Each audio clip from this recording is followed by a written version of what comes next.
La mode, c'est quoi? Je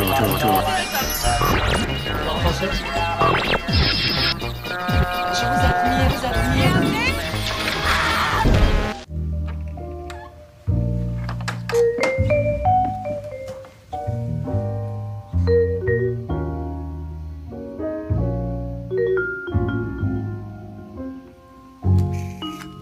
L'homme est une matière fantastique, mais oui. C'est aussi une machine complexe, ancrée dans cette obsession de la vérité, symbolisée par le fourmillement du poil et le jaillissement du muscle.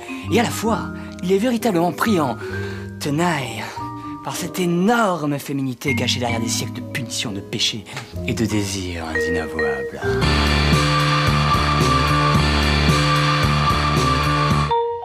De cette hybride et protéiforme identité, de nouvelles communautés émergent.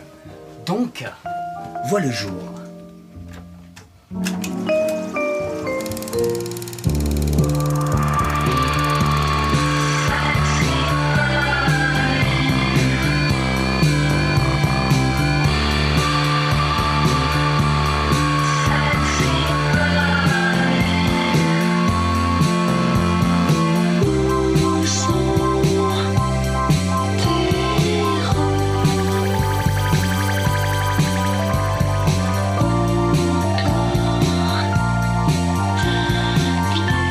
La définition d'Uber, c'est personne homosexuelle, à forte pilosité et éventuellement avec une forte corpulence. Alors le bear aime la virilité tout en étant féminin. C'est pas uniquement une question de virilité, c'est plutôt une question de naturel.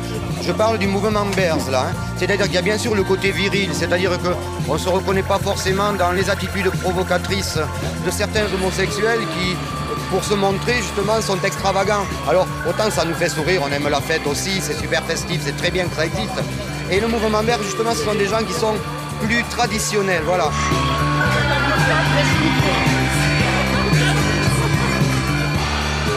Attiré plutôt par des voilà, ce côté un peu comme on voit un peu nounours, fat, poil.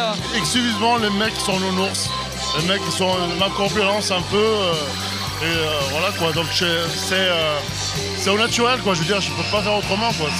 Il y a un style de mec, mais c'est vrai que mes préférences au niveau d'une relation intime, ce sera automatiquement BR quoi, nounours. Moi je t'intéresse pas quoi.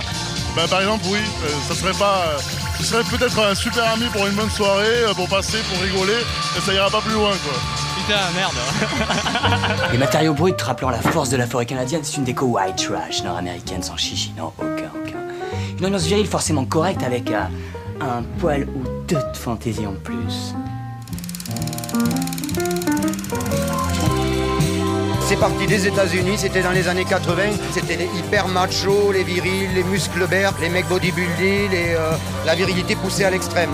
Mais après, ça les empêche pas d'avoir une âme d'enfant et d'être hyper des connards, d'avoir envie de s'amuser. Et tu remarqueras dans les clients, t'en as beaucoup qui sont pas des gros gabarits, qui sont pas couverts de poils, qui n'ont pas une allure virile comme des bûcherons canadiens. Et c'est pour ça qu'ils sont bears pourtant.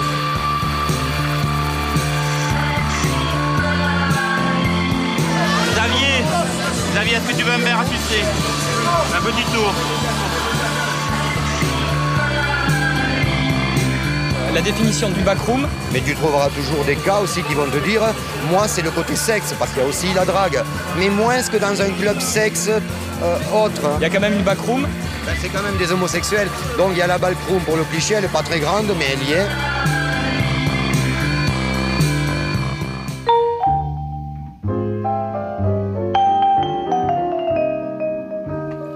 Ça tourne, et oui, Jean-Louis, ça tourne, la terre tourne. Heureusement ou malheureusement, je ne sais pas. La backroom, la porte de derrière. Non, pas celle par laquelle tu t'es échappé. Tu serais bien surpris si tu t'échappais par cette porte. C'est plutôt la tanière, il fait noir, ça râle, il fait chaud.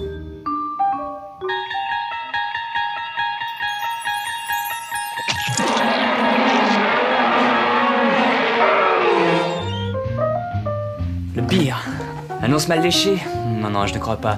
Toi, une sorte de booba coquin, agréable, rassurant. Tu as juste envie de jouer à la balle. Et de partager ce petit pot de miel avec ses amis.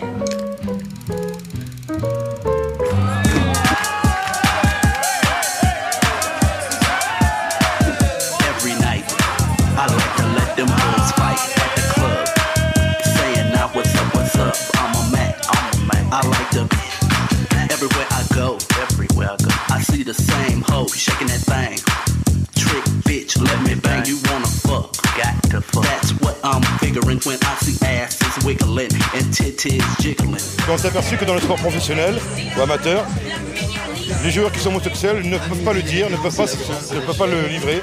Donc on s'est dit on va monter une équipe de rugby pour qu'enfin un jour, un sportif même, en athlétisme, en foot, n'importe quoi, qui puisse ouvertement avouer son homosexualité sans être emmerdé. C'est une forme de lutte. Sucking dick and fucking you in a truck. If I fuck, we all gon' fuck. Un Mexicain qui ont gagné. Dans le vestiaire, c'est pas le troisième match, hein. Pas le deuxième match, quoi. Enfin, c'est pas... Tous les sportifs le savent. Quand on fait entraînement, quand on a bien bavé, le dernier truc, c'est prendre la douche, s'habiller et après aller rentrer à la maison pour les entraînements. Ensuite, le dimanche, quand il y a le match, c'est la troisième mi-temps, mais on boit ensemble, on fait la fête comme ce soir. C'est-à-dire qu'on a vu un peu l'ambiance sud-ouest, hein, on va dire. On fait du sport pour faire du sport et à côté, on peut s'amuser, et sans problème, comme un club normal. Fuck 'em up day.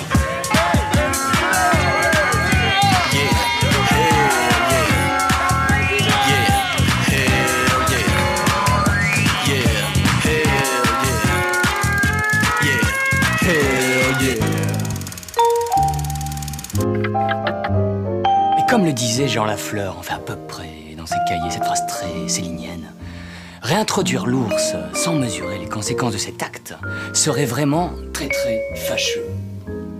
Ne pas avoir un poil, mais dans la tête on est berse, c'est-à-dire que dans la tête on est épicurien. C'est ça le milieu berse, si on devait le résumer, ça serait épicurien. D'ailleurs notre devise c'est épicurisme, humour et bonhomie.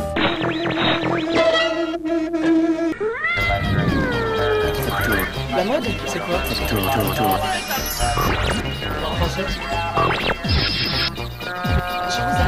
admire,